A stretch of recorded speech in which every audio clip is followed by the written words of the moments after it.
Hi, everybody. Welcome. I am Jovanay, and I'm hosting the Dev Differences podcast on how I got this job.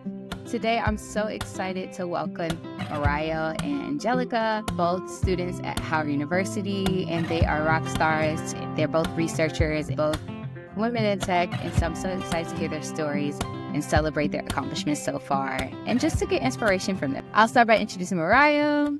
She is a junior at Howard University, majoring in computer science with a minor in mathematics. She is the founder of Bison Bites, Howard University's first student-run hackathon, and serves as vice president of the Howard University College of Engineering and Architecture Student Council.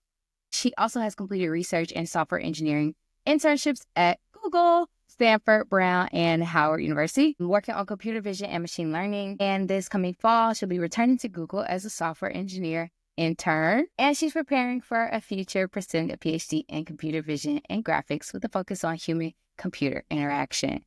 Wow, amazing. That's a girl. That's incredible. Feels interesting to hear it from someone else's mouth.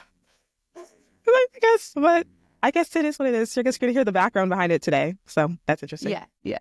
And Angelica Stewart is a Barry Goldwater Scholar and senior at Howard University. She is majoring in computer science. A postgrad, she plans to pursue a PhD focusing on using computer science as a tool to tackle climate change and air pollution problems. Angelica has had internships at MIT AeroAstro, MIT EAPS, and NASA. She is also an undergraduate researcher at Howard University's Afterlab, where she develops computational tools for a drone sensor system. Angelica is the president of Howard Society of Women Engineers and member of Tau Beta Pi. She also founded the College Connect International, a nonprofit aimed at improving educational opportunities in developing countries. Welcome, Angelica.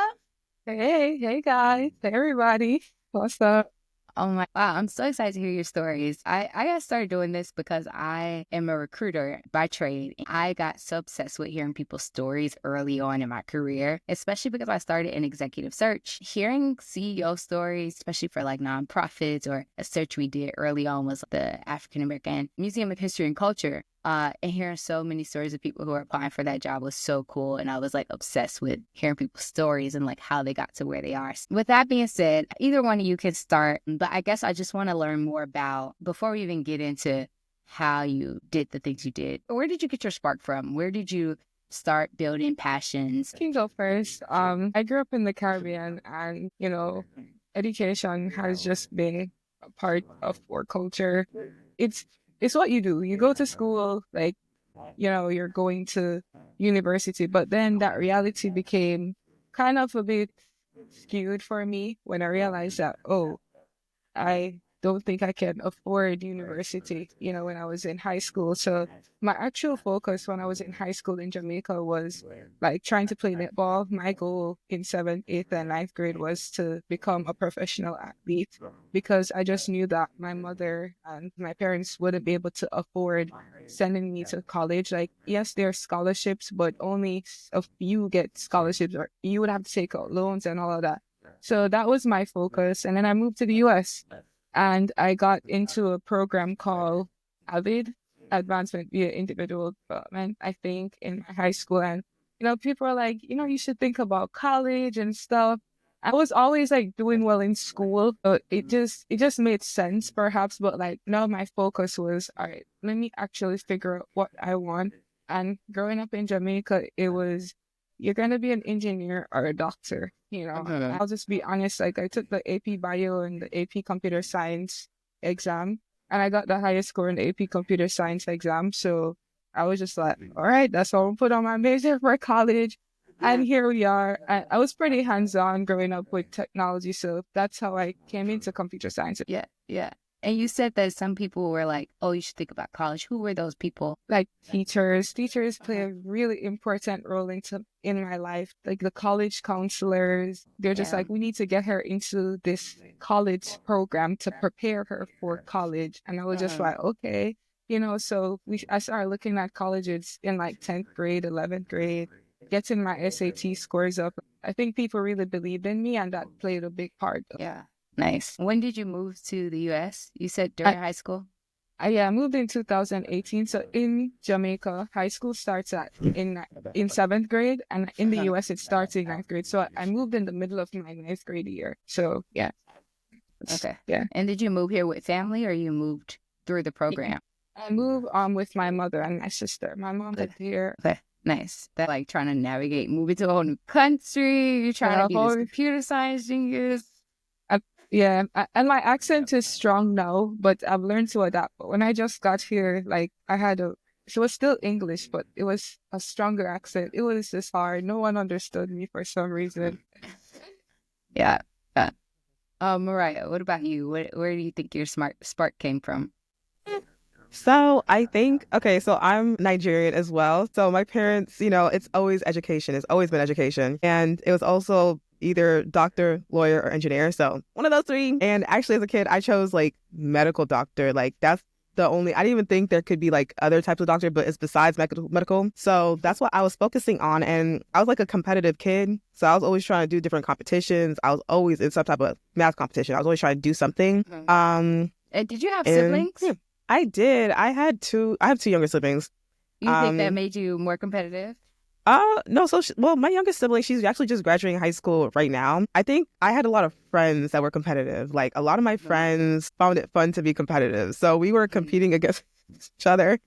And it'd be like, it's like a fun thing. It wasn't like anything mean, but that's how like we did well in school, I think. So we were always like pushing each other in class. And that's how I got into like, computer science and math, because they considered math as computer science back then. STEM classes, computer science, you should be like just playing on the computer, learn how to use a computer. I like that kind of stuff. And I was like, let me see what I could do further in the field. I did AP computer science too. And I also did AP bio the same year. And I realized I cannot do biology. Like I can't be a medical doctor. So I was like, I'll just stick to what I know. I know math. So let me do computer science. That's funny. I didn't know we had so much in common. I have my younger sister. She's about to be a senior in high school. Oh. You guys see your siblings like looking up to you? My little sister, she don't act like it. But I know she kind of looks up to me. She does. Yeah, I know she kind of looks up to me. She don't be acting like it, but I know it's there. Yeah. One day she'll tell you. She never gonna admit that, but it's okay. I look up to her. She's really smart. She actually loves that bio stuff. Nice. I think my sister's the same. Like she won't admit it. She will never admit it. I don't think she ever will. But she like comes to me for advice, and I guess she likes some of the things I do. But yeah, she'll never admit it. Casual about it. Like yeah. Like you're normal. You're not cool, but I know I'm cool. Nice. Okay, so Morayo, you feel like the spark came from just competing against your friends in like a good way. Are you still friends with a lot of those kids? Yes, I am. I am still friends, and a lot of them are actually computer science majors. Which, funny enough, like I thought we all be like different majors and stuff, but now we're majority computer science. So. Did a computer science program in your high school or something? Well, I had a teacher, actually. It was my high school teacher. He was very interested, like, he was very into computer science. He taught the AP Computer Science A class.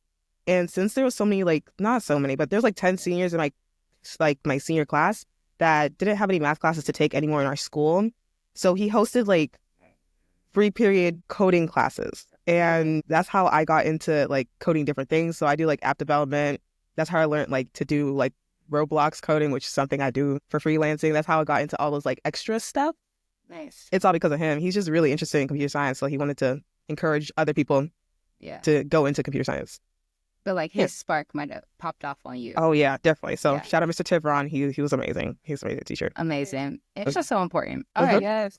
Yes. So I want to hear about Howard. Like both of you girls are at Howard. Howard University is, one of this nation's gifts. Honestly, it's for sure. It is one of those places that kids grow up dreaming to go to. You're super blessed if you have a legacy of people in your family that have come through this institution. And it's amazing because it is historically Black and one of those places where we found safety and higher education. We're in a world where other institutions wouldn't accept us. So tell me about how you guys made the decision to go to Howard. Why Howard?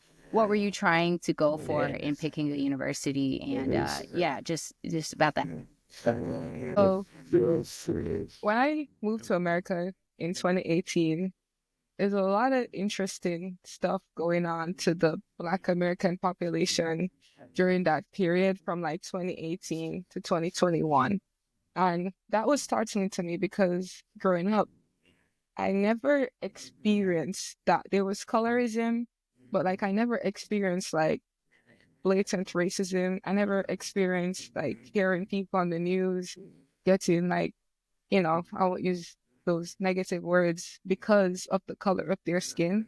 So coming to America at that age during that time, it was scary for me. And I wanted to just be in a place where I felt safe because I wanted to just grow more confidence. It kind of shattered a lot of like how I thought about myself it kind of let me look inside about my identity, and I just wanted to be in a place where I felt safe. And Howard had a good CS program. They were getting funding from different places. And then I had influences in my life, like my English teacher. He went to FAMU, he went to HBCUs, like a lot of people around me went to HBCUs. My Avid teacher, she actually went to Hampton. And I was just like, these people turned out great. They're excellent. Like majority of the people who I looked up to, they went to Howard during that time.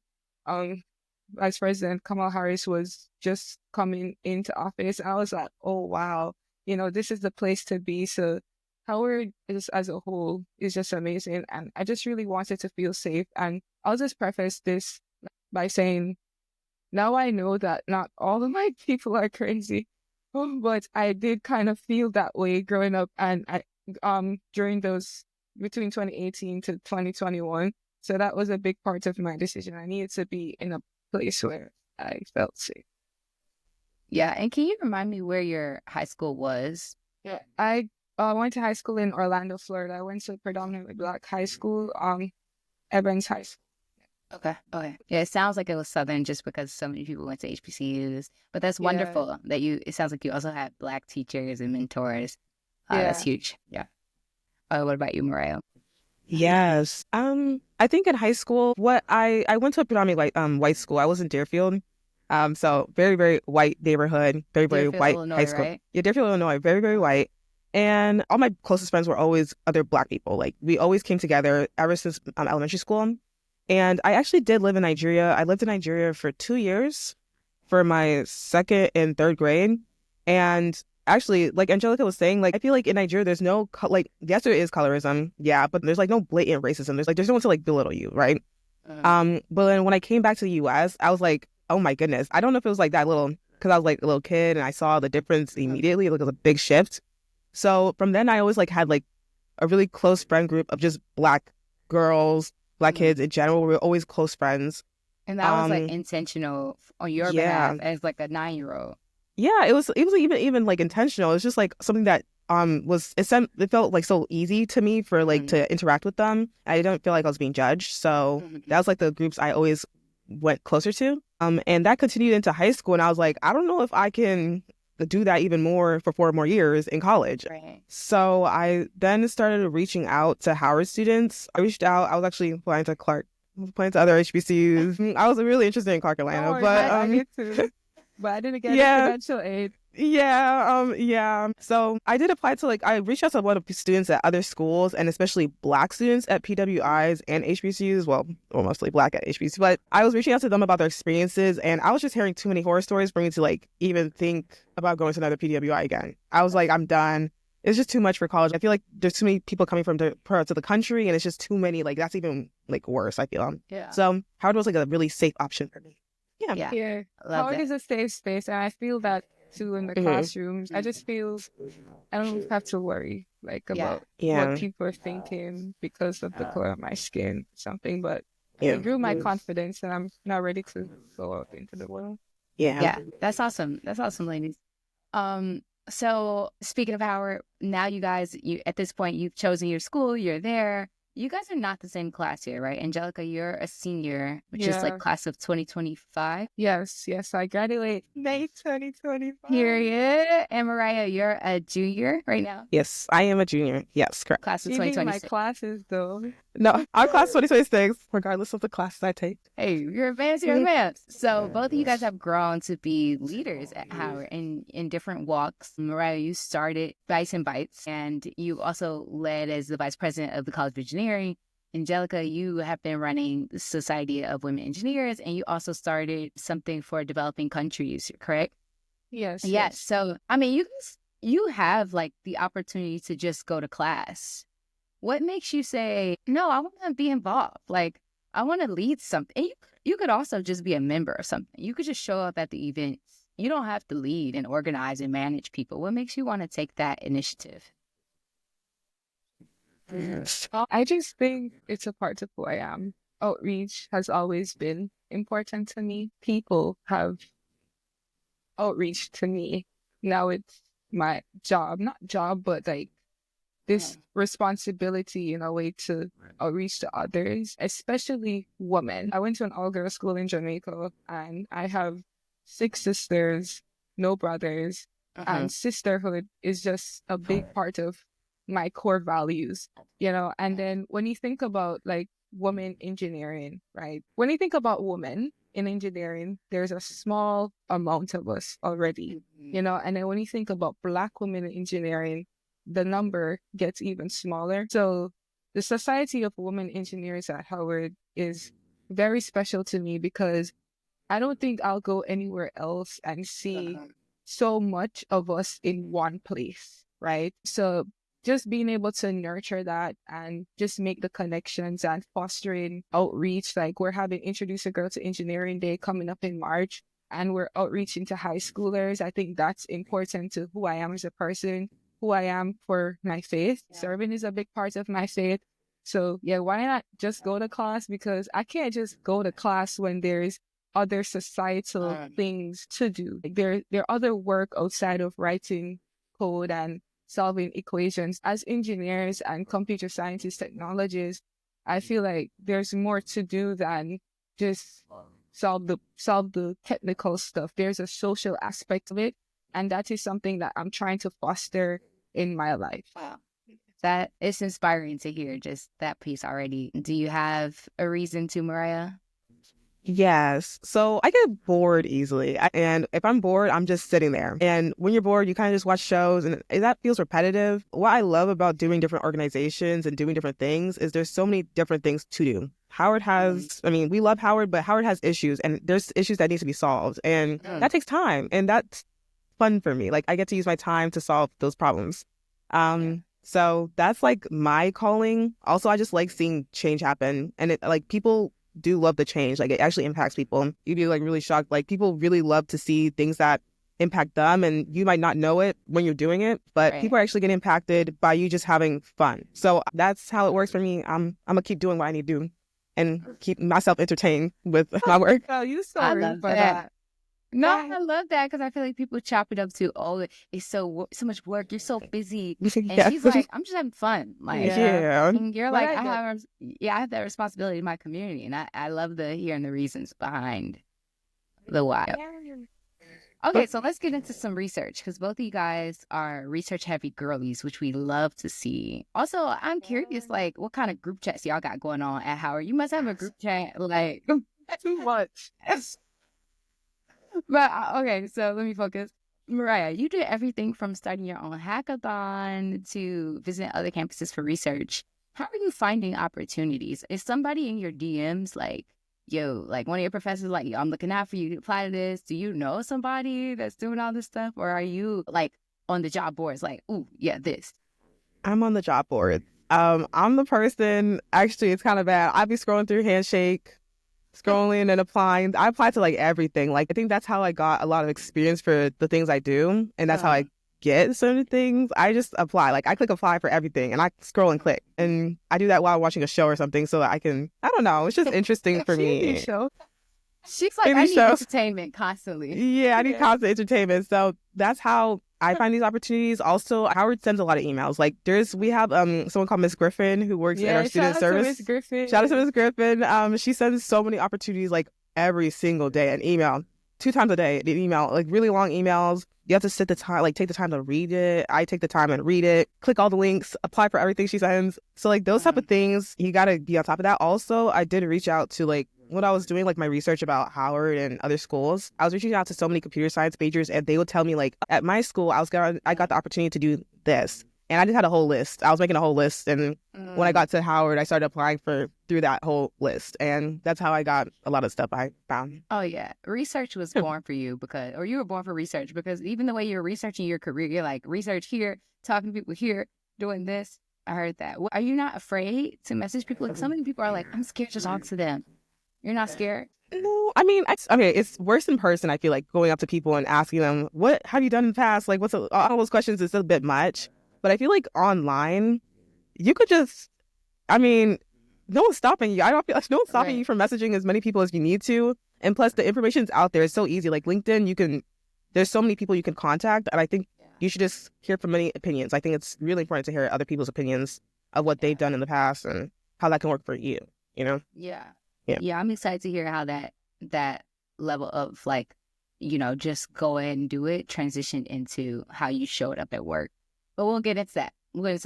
Angelica, what about you? Wait, I asked a very specific question. So just tell me more about like how you're finding out about opportunities. So I will just say, like, during my freshman year, I was just doing the same thing as Morayo, applying to everything. I think the College of Engineering Architecture of Architecture at Howard, we have a lot of companies coming into that building, and I am more of an in-person person. So I'm the type to go up and like shake kind and also when I just started out with Sweet, I was the PR chair. So that was a big part of my responsibility to like just get these companies to talk to the presidents at the time and just promoting Sweet. So through that and like through joining organization and being an active member of an organization, like just helped me to network with people. Miss Griffin's email, shout out to her. And another big thing I gotta see this email. No, listen, I'm sure it's good. It's a lot, but it's good. Also, like passion. I would like go up to my professors and just like tell them what I want and explain my passion and just ask for resources. And that's how I got connected to the lab that I'm in now, in a way. And then your network is your net worth, you know? So I keep hearing that all the time. And I took that to heart. So I'm just like, the more people I know, it's a reality. These past 4 years, I'm just like, yeah, I got this person in my corner, that person in my corner. Yeah, so just send the email, shake the hand, you know, update your resume or do something, you know, so make use of your time on campus. Don't just go to the darties. Go to the networking events and the career fairs. Yes. Yeah. Do y'all feel like you're unique for that, or you feel like your peers are also doing this work of like getting out there and getting it? I feel like majority of my peers are, but there are definitely people who don't. But I just feel like it's Howard culture. I think networking is Howard culture. Yeah. But I like how you gave two different examples of how y'all are searching for jobs. Morayo's like, I will apply to anything online while I'm at home watching TV. And Angelica's like, I'm gonna go to every event, shake everybody's hand, and they gonna see my face. Yeah. Which I love. So quick, two more questions about your research, and then we'll get into some job stuff. Let's go to Angelica first. So you did a lot of research about climate change and education. Tell us more about like your research for social good and how you're trying to like embed that in your research. So I have to be very general. So growing up in the Caribbean, I always see the impact of air pollution and climate change. You know, being on an island, there's always a hurricane, there's always a storm.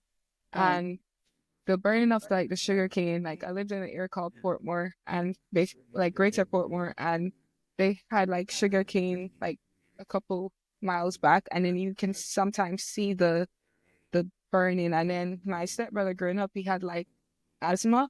So when the sugar cane would burn, he was told to stay inside and all of that because of the smoke. So I always understood on like a normal, regular people level, the impact of air pollution and climate change. My uncles were fishermen, and oftentimes when there was a storm or a hurricane, it's like, you know, I would go visit my grandma and my uncles and, you know, no money because the storm or the hurricane, like, I don't know, washed away the fish or something. I always understood on that level. And then going to school, I really enjoyed geography or like the climate stuff and the air pollution stuff.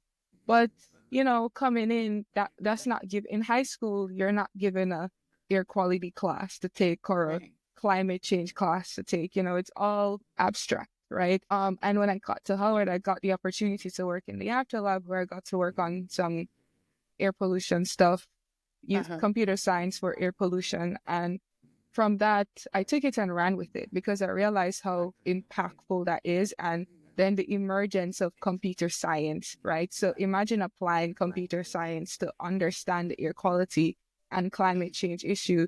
And then, not to get political, but it's gonna affect the economy. It's killing people for real. Like the morbidity rates from these different sectors is very high. So taking away research from that, it's going to eventually affect the economy in a negative way.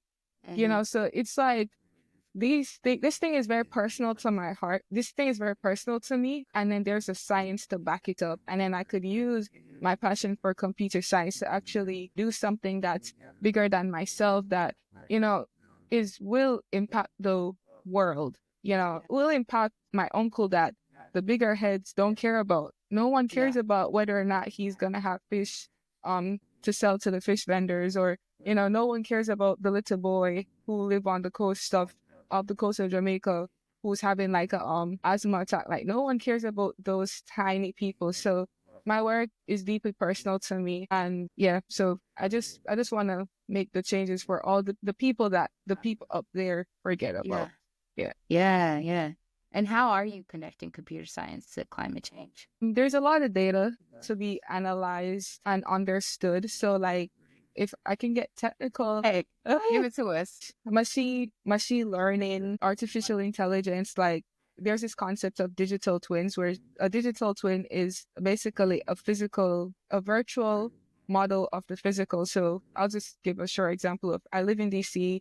It's an urban place. So like imagine if we can predict the air quality in DC based on this digital twin of every single building. And okay, what kind of structure does, like, I don't want to be replaced by, like, what kind of, like, for example, if you use a certain material to build a certain building and then it emits different fumes or different gases or something, like I could analyze that data. It will bring down the cost of understanding climate and air quality. So computer science, you can use different tools, machine learning, AI. There's a lot of research about like using natural language processing and energy. I was just reading a paper on that. So using it as a tool to understand the data that you can't actually go into the field all the time, or it will cost so much money to go out into the field. For simulations, I think that's very big. When it comes down to aviation emissions, understanding how do you a plane is expensive, and doing aircraft missions or those missions, it will cost money. So if we can model that, it will reduce the cost of modeling, and it will give us data so we can make informed policy decision. I hope I gave you guys enough examples. I'm keeping up. Okay. I'm keeping up. It sounds like you're modeling things to understand how air is affected by these different structures, and so I think you did a great job explaining. Yeah. I hope so. Good job. So all my PhDs interviewers are probably, I hope they don't see this. Like, I know what I'm talking about, I promise. It sounded great. Super interesting too, and something that, like, when you hear computer science, you're not thinking, I could affect air pollution with this. Especially when you're in high school, you might be thinking, I could make video games, or I could build a website. You're not thinking, I could change how my nation is affected. So that's huge. Morayo, I want to learn more about your research. Tell me, first of all, you did a ton of different research at different schools. Was there a common thread through that research, or, what sort of is standing out to you the most right now in your research? So my interest field is computer vision, and I think the most computer vision project I've done is the one with Brown. Good way to explain it is, like, those iRobot that cleans the rooms, like those robots that like move around and scan rooms and stuff like that. Yeah, so they're usually trained on images of different people's houses, but then there is always a skew towards European-centric homes where we're only training on like European home pictures. for example. And once you put the image in a household that doesn't have those items that is showing in the image, it kind of fails. It doesn't know what to do. It doesn't know how to navigate. So my research project for that was to determine whether if we can test to see whether your data set is diverse or not, because it's hard to like just look through a data set and be like, that's European, that's African, that's from India, that's from this country. It's hard to like navigate that based off your eyes only. So having a way to like automate that is better. So that's what the whole research project was. Question on that. So yeah. How are you understanding something to be European or African or Indian? Is it the type of furniture, the make of it? Yes. So it's the type of materials and the furniture that's in the image. So what we did, was we used a large language model to generate terms about certain countries. Okay. That already has bias, but we'll move along. That's like the basis. That's the base part to figure out what type of materials are usually from the certain country, what type of objects are usually found there. So LLM creates a bunch of words that's saying like there's these objects that are typically in this country. Then we created our own fake data set using so there's something called it generates images. Like there's generative AI that generates images. That's pretty much what we were doing. This was like 2023. So yeah. It was early. It wasn't really good images, but it was images enough where it would take in some of the words that we would say, like words that were supposed to be from a country, and try to incorporate into one image. Mm-hmm. And then we use those images that were supposed to represent, for example, let me say a United States household from generated images and compare it to like an IKEA data set. Like IKEA's data set that they actually use to train the robots. Or MIT has a data set that we compared it to. And we were trying to see if there is any similarity between our generated data set and the already existing ones. So if we had like a data set of like homes from Nigeria and an IKEA data set, there wouldn't be that much similarity between them, the problem. And that's what the whole research project was, just to identify how much similarity is between these data sets. We would want it to be more, I guess, per se. Mm-hmm. For different countries rather than just having a high similarity score between U.S. and European homes. I don't know if that explains that part. And so this was mostly just to model homes. This wasn't for the actual vacuum robot. So no, this was just for a data set. Pretty much data set cleaning or data set understanding your data before you actually deploy it to be trained on these robots. Okay, but it's useful for those like cleaning robots. What else is it useful for? So I guess this goes into further things that you need autonomous movement for. So anything that's like actually, I guess there's robots now that like lift bed sheets. There's robots that do different things that feed people that cannot have accessibility. Yes. Oh yeah. So things like that, they need to know what's around the area. So if they're only being tested like in Stanford labs where there's minimal materials that are from different countries, imagine it being actually deployed to this other country and thinking it's something else and like accidentally hitting someone or something like that. In that sense. So that's the type of research it was, just to help people before you get to the part where you're actually training it on the machine. Yeah. Yeah. A+ guys on explaining your research. Like it's hard, you're trying to break down things like language learning models and robots and space, and you guys did great. Okay, so let's get into some jobs. You guys both had really incredible work experiences while you've been in school, and I feel like we're covering years of experience, but you've only been in college for 4 years, which is crazy. Morayo, let's start with your experience. So your freshman year, you got into Google STEP internship. Explain what Google STEP is, and then tell us how the heck you found out about this, how you applied to it, and, start walking us through that. Yes. So I learned about Google STEP before I went to Howard. I actually learned it from one of the people I was talking to. I think they went to University of Maryland, actually. They were a previous STEP intern. And there's something called STEP. There's like Explore that Microsoft has. There's all these like introductory to computer science, software engineering internships. Pretty much 12 weeks where they just train you, and it's like less intense than software engineering. And it's for freshmen and sophomores, so that they don't expect you to know and learn everything during that time. So that's how I learned about it. And Howard University actually has a partnership with Google. So they have like a Google in residence teacher where they have a software engineer that takes about 6 months off to teach students. This program is at other HBCUs, but they teach students in the computer science 1 course, like the computer science 0 Computer class. science 0, Plus for Howard. Yeah, it's Okay. nice for Howard. Yeah, it's really Okay, nice. Howard. Yes. Yeah. So yeah, if you're coming to Howard, that's going to definitely be here. And during that program, that like it's a way to like promote Google. It's promote like the things they have and how much they support Howard. So they constantly told people, apply for STEP, like keep applying. Howard and Google locked in. They're locked in. Like they are besties. Like they, oh my goodness, every single, I mean, not every, well, actually, yeah. Every day they tell us about different experiences about being at Google. They remind people apply for STEP because I think they were trying to address the gap between people not knowing about STEP because a lot of people just don't know. And if you don't know, you're not going to get in. Yeah. So Well, that's what that question, was. I guess if, in my head, I'm a freshman, and I guess some people don't have 5s on their computer science AP exam. But let's say you are one of those grateful people that do. Okay, I'm a freshman, I have this 5. Like, is that all that's on your resume at that point? Like, what else is on your resume that you're applying to Google for? I did freelancing in high school. Like it was a Roblox developer, scripter. I did scripting for Roblox back to back. Like it was really fun for me to get different projects because this comes from my teacher again from high school that was having like a free period coding class. He told every single one of us to pick like a language we wanted to learn and we would present it at the end of the semester, different projects that we were doing. I picked Roblox because I liked Roblox and halfway through the course, I was like, oh, I can definitely get some money from this. So I set up an account on Fiverr and I started doing freelance gigs. What kind of gigs what were you charging? You were 17, 18? Yes, I was like 16 this time, and I was charging. There's like the $5 package, the $15, and like the $50 if I'm working on something long term.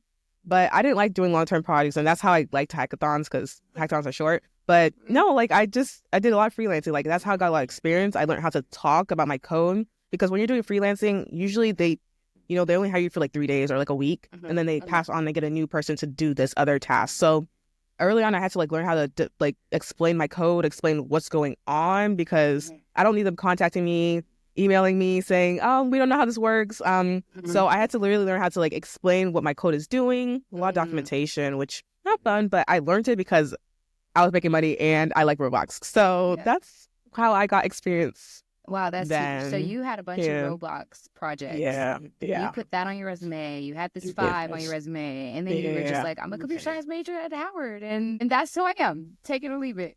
And they said, take it. Yeah. What was your interview process like? Interview process was interesting. They have what's looking leak code. Sorry, I'm in academia now. I don't do leak code. But yeah, leak code. We don't do that. No, but leak code, that's what I was doing. And they did leak code kind of questions where you get on the call, they're talking to you through your phone and they're like, code. They'll give you the question, you code it. You're coding on a whiteboard. Pretty much. And they don't give you too many tips. Like I think they really wanted to hear your thought process. And I was used to really talking a lot to explain my code anyway to like the people I was developing for. So I kind of just treated it like as the same type of thing where I'll type something, I'll talk about what my process is and what I wanted it to return and things I wanted to see happen and then work through the whole process. So that's kind of how it was. It was like 2 interviews. So how many of those interviews did you have? 2. Okay. And then did you have any behavioral interviews? No behavioral interviews, which I'm not sure if they do that for STEP now. This was like 2 years ago, so they might have changed. But yeah. Cool. That's great. I guess the only other thing I'm wondering is would you change anything about that interview process? It's hard because I don't do that kind of stuff anymore. But I think a lot of people it's like hard because it's like 2 questions that determine are you getting a job or not. And I feel like it's like those like classes where a teacher will give you one problem and that's like your whole exam. It's like very daunting and then you feel like you have to get it right that one time. So I feel like it's a lot of outside pressure to yourself, but it's not really well-rounded because if you fail those 1 or 2 questions completely, that determines how the company looks at you. And I feel like that's wrong because some students are more than 2 questions. So I think it comes down to practice. It comes down to how much experience you have with actually practicing these type of questions and getting used to only doing those 2 questions and having that represent you, which is really hard. I think that's really hard. Yeah. I hear a lot of people say, should I practice 500 questions and then I'll be ready? Or do you think it's intensity or consistency? What do you think will set you up for success in situations like that? So you can do 500 questions, but if you can't explain in depth of what you're doing in those 500 questions, then it won't help you. They really want to see how much you actually are understanding what you're typing. Yeah. Usually what you do in lead code is not what you're working on in your internship at all. Like there's nothing correlated to that. Maybe you're talking about runtime. Maybe you're trying to make things faster and more computationally better, but you're not using your interview questions during your internship. They really just want to see how well you can explain things, because that's very important in industry, I think, because you just move on. Like you move on, your code moves on. So at least knowing what you're doing and being able to explain what you're doing. Those are yeah. But you can do as many as you can, as long as you can do those two things. And then you're going back this coming fall. Yes, I am. How did you get that return offer? Yes. So I got my return offer actually from doing the step. I got my return offer last year, but I wanted to go to academia, and I'm going to academia again this summer. So I just pushed it to the. So did you just tell them, hey, like, I have something else planned this summer. Can I do next year? That's exactly what I told them. I told them, please move it. And they were able to accommodate it. So that's how I'm doing it this year. I love that. I love that you have the courage to speak up for yourself and be like, no, Yeah, because so. Okay, that's great. And I also want to say, you know, one of the reasons the depth difference exists is because we understand that there's a difference between pumping out 500 questions and understanding what you're talking about and being prepared to come in and explain your code, explain your process and how you're thinking about things. And so that's kind of why we created our interview prep tool, to help people get better practice at actually interviewing and explaining what you're doing while you're doing it, whether you're doing a technical interview or just behavioral and you're just talking about yourself, like, or if you're just talking about your research, like you guys just both did. Like, having the ability to just do that is actually a learned skill that I feel like we don't practice enough. So that's why we exist. Short plug. Okay, Angelica, so tell me more. First of all, for those who don't know, Angelica did an internship at NASA. I mean, I feel like it's like 3 people in the world that do that. I feel like you have to have government clearance to do that internship. Oh, wow. Tell us about how you found out about that. What your process of getting that internship was like. It was very simple, actually. I think it was one of Miss Griffin's email, and I applied, and it asked for a letter of recommendation. It was just like a bunch of writing questions. At that time, I didn't have much on my resume other than just things I was passionate about. Is this your sophomore year? This was my freshman year. Okay, summer after freshman year. No, the internship was the summer after my freshman year. Yeah, and during my fall of my freshman year, I was a part of this program called iRise that Howard had. I think they're trying to get it back up now, and you know, that program was to like prepare you for research. Like they were targeting like freshmen to sophomore who wants to get their PhD. And at that point, as a freshman, I knew I wanted to get my PhD. So I was a part of that program. So I just learned, that was on my resume. I applied to the NASA internship and I got it. There wasn't necessarily an interview process. You didn't interview? No, I just got it and they selected 25. So I guess my essays were well written. What was in those essays? You have to share that. Right. I'm actually, one of my projects, I've come to realize that I'm a good writer. So clearly, one of my side projects, not tech project I'm working on, is writing a book on how to write good essays for these things. So yeah, they will probably come out, you know, after I graduate, or like I need to get it together. But that's yeah, amazing. I applied and I got in. I was one of 25. So I was actually very shocked because also at that time, I wasn't a U.S. citizen. I was a U.S. resident, you know, so that was like a long shot for me because I'm like, not so, as you said, like you need government clearance for that, you know. I'm just like, I don't have my citizenship yet. And I was like, well, you know, let me just apply for apply's sake. And I did apply and then I get in. So just apply. Yeah. Wow. How many things did you apply for besides NASA? I'll just be open and vulnerable. I applied for a lot of things and Google was on my heart because our computer science is Google culture. I'm gonna just be real. Like it's Google culture, you know, so even though I had my passions, I still like applied to like these other places. And I went through the 2 interviews for Google and I got rejected, you know, so at that point in January, I was a bit heartbroken because I'm like, yo, it's like, I know I'm smart. I know I'm capable, but the thing that was on my heart, it was just not there anymore. So I applied to a whole bunch of different places because I really needed an internship. What is a whole bunch? Like 10 or like 50 or like 200? I would say before the Google rejection was around 10. After the Google intern rejection, I kind of went crazy, you know? So around like 30 more after that. Okay. So And was that like every day you were applying to something, or was it like you do 5 in one day and then next weekend you do 5? I don't remember. I just know Okay. what's going on. I have a whole spreadsheet that I Mhm. try to share with the freshmen, or the people who come behind me who ask like, "Oh, what do you do?" I just send them a list of this thing. I keep going, and I have a spreadsheet for every year. Well, I didn't need a spreadsheet last year, but things kind of get a bit more nuanced as you go up. So yeah, that was my experience. Like you miss 100% of the shots you don't take. Like who would Yeah. have thought like NASA Earth Sciences, they needed a computer science mate. They didn't need one, but like they're like, oh, even if you're computer science, I was like, all right, bet apply. I'm already doing air quality stuff. Like let me Yeah. just do this. That's huge. Wow. So then you get the internship. Where was the internship? So this was like a very special program. It was all over the place. For the first 2 weeks, we were at the University of Maryland, Baltimore County, just like a rapid fire lectures from professors and scientists at NASA Goddard. And then we moved to Wallops at some points. We did like a P3, like we flew on NASA's P3 aircraft. So Oh, wow. just collecting scientific data. Like I was up there in the cockpit, just having fun. There were NASA scientists on that flight. I'm just collecting data from the different instruments that were on the aircraft. We went to Langley, took a tour of Langley. Yeah, we did a lot of things during that internship.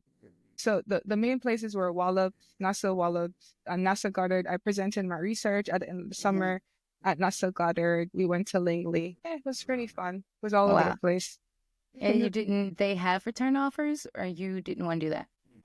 I don't think this program had a return offer yet. Okay. But I wasn't necessarily thinking about that because, as I said, at that point, that was one of the only NASA internships that has accepted U.S. residents. So I wasn't eligible for that status as yet. They just moved on. Yeah, I just And then- moved on. Yeah. And that's how you got into MIT and started doing research over there. Yeah, that's right. Nice. I know that you guys have had wonderful journeys, and I really appreciate you sharing your story so far.